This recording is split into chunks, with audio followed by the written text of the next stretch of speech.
morning. My name is Rahila and I am from Sarvadkari Vidya Mandir. Today we are going to discuss parts of speech. What is speech? Speech is anything, whatever we speak. It can be a sentence or it can be a paragraph also. So what is a sentence? Sentence comprises of words. Words are there and we must know what is the part of speech of each word in a sentence.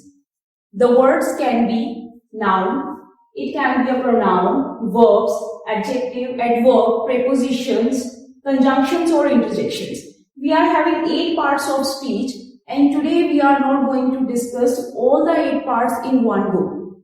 We will discuss today the first 2 parts, that are nouns and pronouns. Now, before going to start, I want to tell you the difference. What is the difference between the parts of speech and figures of speech? Parts of speech is a sentence, like I have written on the board. It is an example. He fought bravely. Here in this sentence, this is the subject, fought is verb, and bravely is adverb here. And if I alter the same sentence with the same concept in a way like he fought like a lion. So what is the difference between these 2 sentences? The first sentence says he fought bravely, कि वो बहादुरी से लड़ा. And in next sentence, he fought like a lion. The concept is same, लेकिन यहाँ पर क्या है? The person is compared with lion, and it makes the sentence more effective. It gives the clarity of the sentence, and it makes the sentence beautiful. English is a beautiful language, and to make the sentences more effective, more vivid and clear, we are altering the same concept of the sentence in this way. No doubt, both of the sentences are grammatically correct. If I again alter the same sentence in some another way, like he was a lion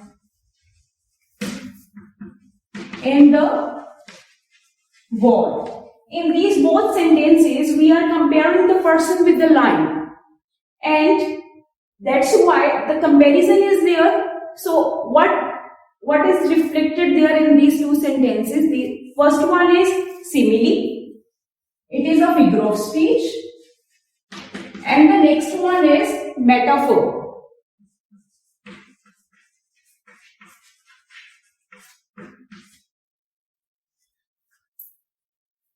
The concept of all these 3 sentences is same, right? But these 2 sentences are more effective and it gives us the clear idea of the person that his efforts is like a lion. यहाँ पर जो person है ऐसे लगता है जैसे कि वो बहुत ज्यादा बहादुरी से लड़ा और इस चीज का हमारे ऊपर ज्यादा इफेक्ट पड़ता है. How many figure of speeches are there? Figures of speech are there. Simile है, metaphor है, personification, antithesis, and many more are there. Figures of speech. Now we will discuss our main part, that is noun and pronoun. Let us start with noun. Everybody knows what is the definition of noun. You people have been doing the definition and the kinds of the noun since you were in 4th or 5th standard. Even you were in 2nd or 3rd standard, the noun topic started. But here we are not going through all the definition. We know that the naming word, name of a person, place or thing or any matter is a noun. But here we will do the nouns from their functional point of view. We are doing from the objective approach, from the functional grammar point of view. What is noun in a sentence, where it appears, and how does it act in a sentence? So, what is the work of a noun? Noun acts either as a subject or an object in a sentence. Sentence में या तो वो subject का काम करेगा या फिर वो ऑब्जेक्ट का काम करेगा. Subject the person who does the work, so the person becomes doer, and the object who is receiving the work, or you can say the effect of the action falls on the object, that is receiver. तो object को हम receiver भी बोलते हैं और subject को हम doer बोलते हैं. And if we talk in Hindi, तो हिंदी में जो सब्जेक्ट होता है वो कर्ता होता है. And what is object? Object जो होता है दैट इज कर्म. Right? Let us make it more clear with the help of an example. Like the example is the boy played football. In this sentence, what is the subject? The subject is the boy. This is the subject, and played is verb, and football is object. The basic structure of the English language. The boy is a subject, played is verb, and football is object.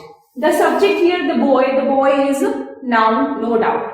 And then object is football. Football is also noun and appearing as an object in the sentence. And who is playing the football? Who is doing the action? That is the boy. We have talked that doer is the noun. So it is here doer. The boy is a doer, so it is a noun. Right? And the action is playing. He played. So the action falls on the object, or the effect of the action falls on the object. Object के ऊपर action का जो असर पड़ता है, वो जो object होता है वो क्या कहलाता है? That is receiver. He is receiving the action. So it is receiver here. And this is also noun. Football is the name of a thing. So it is also a noun. In the same way, when we are talking about pronouns are also acting like a noun in a sentence, but to avoid the repetition of the nouns in a paragraph, what we do, we are placing pronouns instead of nouns. Nouns की जगह पर हम फिर pronouns का इस्तेमाल करते हैं. Obviously, whatever the function of a noun in a sentence will be the function of pronoun in a sentence. It replaces the noun, like the boy. The boy can be replaced as he.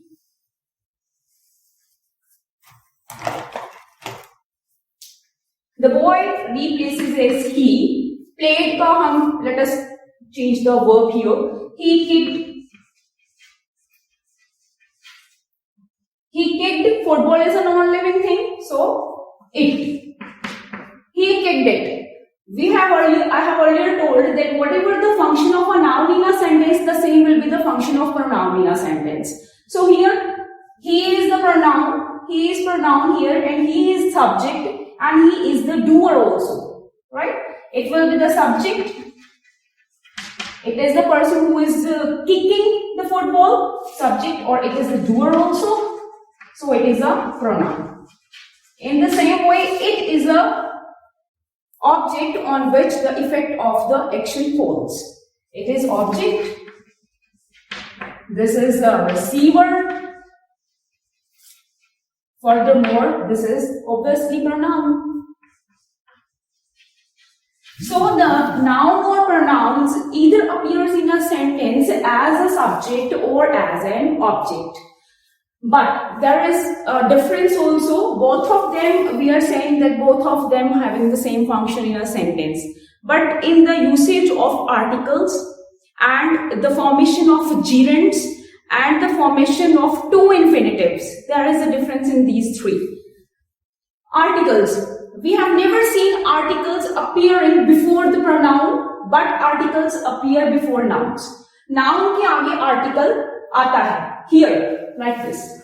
The is an article. Noun के आगे article लगेगा. But pronoun जो होता है he, it, इनके आगे कभी भी आपने article नहीं देखा हुआ. It never comes before the pronouns. Neither a, or a, an or the.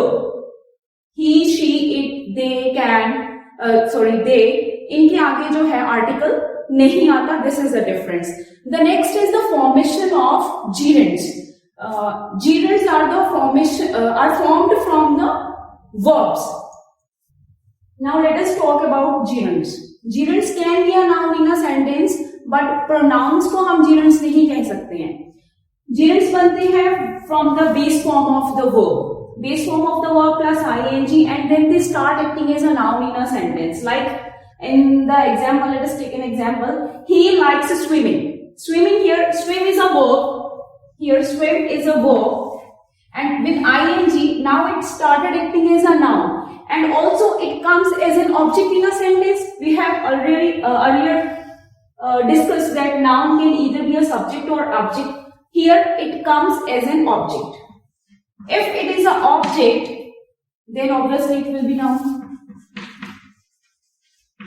It comes as an object in a sentence, although it is formed of the base form of the verb plus ing, but acting as a noun in a sentence.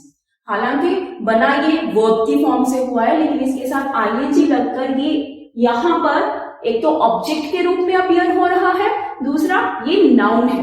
This is a noun, but there is nothing like it with pronouns. Pronouns के साथ gerunds का नहीं होता, right. Next is to infinitives. Same is the case with to infinitives also. To infinitives means to plus V1. ये as a verb भी act करते sentence में. They will also act either as a noun और adverb और adjective. Now, how to identify it? We will do it in some other video. That how to identify the two infinitives in a sentence, whether it is a noun or adverb or adjective. Here, I will just tell you one example. Give you an example. That is, he likes to swim. Here, to swim is an object. What does he like? It is a direct object in the sentence. It is a direct object in the sentence. He is the subject. And this is verb, and this is the direct object. It also appears as an object in a sentence. If it is an object है, then it will be a noun. So it is a noun here. It can also act as a subject, like here. Swimming is good for health. It is appearing as a subject. Here it is also noun. A noun can be either a subject or it can be an object. In the same way here, he likes to swim. To swim is his hobby. That can be there. The to swim, to infinitive will be the subject. Right? There is one more tendency of nouns and pronoun, one more characteristic, that is of being plurals. Subject, nouns and pronouns, दोनों क्या है? दोनों में क्या tendency है कि वो Plurals बन सकती हैं. From all the 8 parts of speech, सिर्फ नाउन, प्रोनाउन और वर्ब्स भी ये प्लूरल बन सकते हैं. जो नाउन्स हैं एस और एस लगाकर प्लूरल्स बनते हैं, but there are some exceptions also. And pronoun का भी, जैसे आई का वी बन जाता है, ही शी इट का दे बन जाता है. And I think it is sufficient for today. We will discuss the rest parts of the part of speech in the next videos. Thank you.